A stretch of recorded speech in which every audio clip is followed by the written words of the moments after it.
क्या अमेरिका ने आखिरकार मान लिया है कि भारत को रूसी तेल की जरूरत है?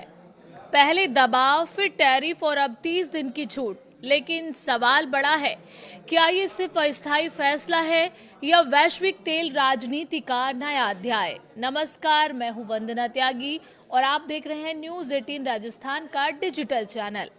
अमेरिका को क्यों देनी पड़ी सफाई? बड़ा सवाल। ईरान पर इजराइल और अमेरिका के हमलों के बाद पश्चिम एशिया में तनाव बढ़ गया है।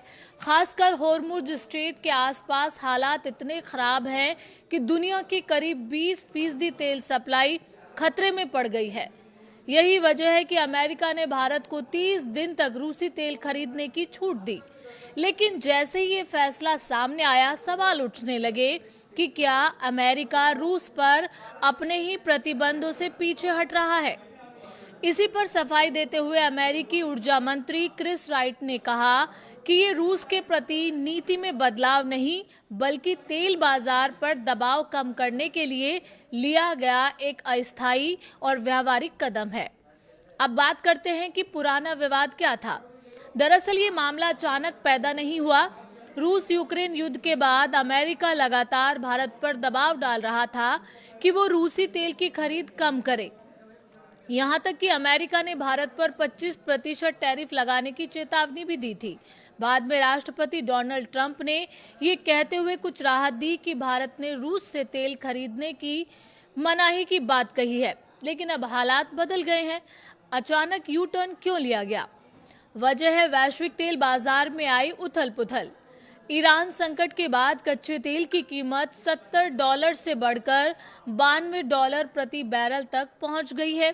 उधर अरब सागर, बंगाल की खाड़ी और सिंगापुर के पास करीब 1.5 करोड़ बैरल रूसी तेल टैंकरों में पहले से मौजूद है। ऐसे में अमेरिका ने भारत से कहा है कि जो तेल पहले से समुद्र में है उसे खरीदकर अपनी रिफाइनरियों तक ले आएं। भारत को क्या फायदा होगा इससे? अगर भारत फिर से रूसी तेल खरीद बढ़ाता है तो रिफाइनरियों को सस्ता कच्चा तेल मिलेगा, वैश्विक बाजार में दबाव कम होगा और रूस के तेल को खरीदार भी मिल जाएगा। जानकारों के मुताबिक आने वाले समय में भारत का रूसी तेल आयात फिर से 20 लाख बैरल प्रतिदिन के करीब पहुंच सकता है।